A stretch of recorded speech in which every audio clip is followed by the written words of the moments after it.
আইন শৃঙ্খলা পরিস্থিতি দৃশ্যমান পরিবর্তন না দেখাতে পারলে স্বরাষ্ট্র উপদেষ্টা, আইন উপদেষ্টা এবং পররাষ্ট্র উপদেষ্টাকে পদত্যাগ করতে হবে।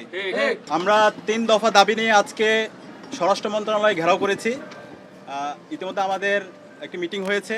আমরা আমাদের দাবিগুলো আপনাদের সামনে উত্থাপন করছি। আমাদের 1 নম্বর দাবি, আমাদের ভাই উসমান হাদির উপর গুলিবর্ষণের সঙ্গে জড়িত প্রত্যক্ষ হামলাকারী, পরিকল্পনাকারী ও সহায়তাকারী সকল সন্ত্রাসীদেরকে গ্রেপ্তার করতে হবে। গোয়েন্দা সংস্থা সহ রাষ্ট্রের সকল সংশ্লিষ্ট অর্গানকে দ্রুত জবাবদিহির আওতায় নিয়ে আসতে হবে এবং যাদের গাফলতি প্রমাণিত হবে তাদের বিচারের মুখোমুখি করতে হবে। একই সঙ্গে যারা এই হামলাকে সমর্থন জুগিয়েছে, হাদি ভাই এবং জুলাই বিপ্লবীদের হত্যাযোগ্য করে তুলেছে, সেই কালচারাল ফেসিস্টদেরকে সামাজিকভাবে বয়কট করতে হবে। এইসব ব্যবস্থা অনতিবিলম্বে দৃশ্যমান করতে হবে।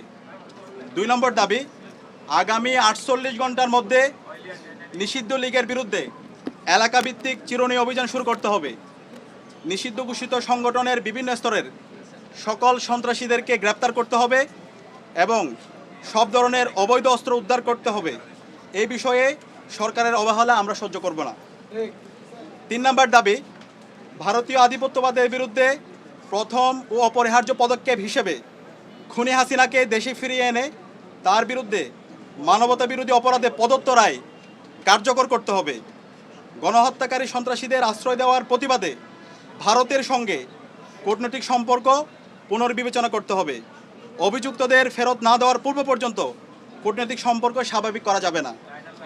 এই দাবি অনতিবিলম্বে না মানা হলে এবং আইন শৃঙ্খলা পরিস্থিতি দৃশ্যমান পরিবর্তন না দেখাতে পারলে স্বরাষ্ট্র উপদেষ্টা, আইন উপদেষ্টা এবং পররাষ্ট্র উপদেষ্টাকে পদত্যাগ করতে হবে।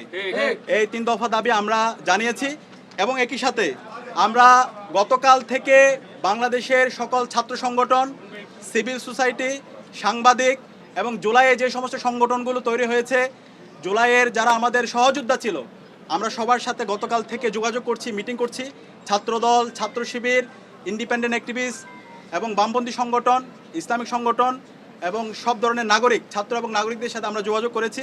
আমরা সারা দেশে সবাইকে ঐক্যবদ্ধ হওয়ার জন্য আমাদের ফেসিবাদের বিরুদ্ধে, আমাদের কমন এনিমি ভারতের যে যারা বাংলাদেশে দাসত্ব কায়েম করতে চায় এবং একই সাথে এই পতিত ফেসিস্টদের বিরুদ্ধে আমাদের ঐক্যবদ্ধ হওয়ার জন্য আমরা সবার সাথে কথা বলেছি এবং সকল ফেসিবাদ বিরোধী যারা আন্দোলন সংগ্রাম করেছে সবাই একমত হয়েছে এবং খুব দ্রুতই সকল ফেসিবাদ বিরোধী আমরা যারা জুলাই একসাথে নেমেছিলাম আমাদের সম্মিলিত কর্মসূচি আপনারা দেখতে পাবেন। এবং একই সাথে আমরা সারা দেশের মুক্তিকামী ছাত্র জনতাকে আহ্বান করছি, আমাদের প্রত্যেকটা পাড়ায় পাড়ায়, প্রত্যেকটা ওয়ার্ডে ওয়ার্ডে আমরা যেন দেশের আমাদের নাগরিকদের নিরাপত্তা নিশ্চিত করার জন্য আইন শৃঙ্খলা রক্ষায় আমরা যেন গণকমিটি গঠন করি, যে গণকমিটির মাধ্যমে যারা ফেসিবাদের দূষর আছে, খুনি হাসিনা এবং তার দূষর, নিষিদ্ধ ছাত্রলীগ, যুবলীগ, সন্ত্রাসীদেরকে আইডেন্টিফাই করে তাদেরকে যেন থানায় দেওয়া হয় এবং তাদের বিরুদ্ধে যেন ব্যবস্থা নেওয়া হয়। এবং সেই জায়গায় স্বরাষ্ট্র মন্ত্রণালয় নিশ্চিত করেছেন আমাদের যে গণকমিটি গঠিত হবে তাদেরকে সার্বিকভাবে আইন শৃঙ্খলা রক্ষাকারী বাহিনী তাদেরকে সহযোগিতা করবে। এবং যেই দিল্লি আজকে খুনি হাসিনা এবং তার দূষরদেরকে, সন্ত্রাসীদেরকে আশ্রয় দিচ্ছে এবং দিল্লি থেকে আমাদের বাংলাদেশকে বিভিন্নভাবে উত্তপ্ত করার চেষ্টা করা হচ্ছে, সেই দিল্লির সাথে আমাদের যে পররাষ্ট্র মন্ত্রণালয় আছে, পররাষ্ট্র মন্ত্রণালয়ের কূটনৈতিকভাবে তাদের বিরুদ্ধে আমাদের যে সম্পর্ক সেটাকে পুনর্বিবেচনা করতে হবে। এবং আজকে আমাদের আরেকটি বিষয় আমরা নিন্দা জানাচ্ছি, প্রধান নির্বাচন কমিশনার সে আজকে একটা মন্তব্য করেছে, যে মন্তব্যে সে বলেছে উসমান হাদির উপর যেই হামলা হয়েছে সেটা একটা বিচ্ছিন্ন ঘটনা। আমরা পুরো ছাত্র জনতার পক্ষ থেকে আমরা এই ধরনের মন্তব্যের তীব্র নিন্দা এবং ঘৃণা জ্ঞাপন করছি। আমরা দ্রুত অনুরোধ করব প্রধান নির্বাচন কমিশনারকে, আপনি দ্রুত আপনারা এই বক্তব্য প্রত্যাহার করেন এবং সেটার জন্য জাতির কাছে ক্ষমা চেয়ে আপনার জায়গা থেকে আপনি দায়িত্বশীল আচরণ করেন।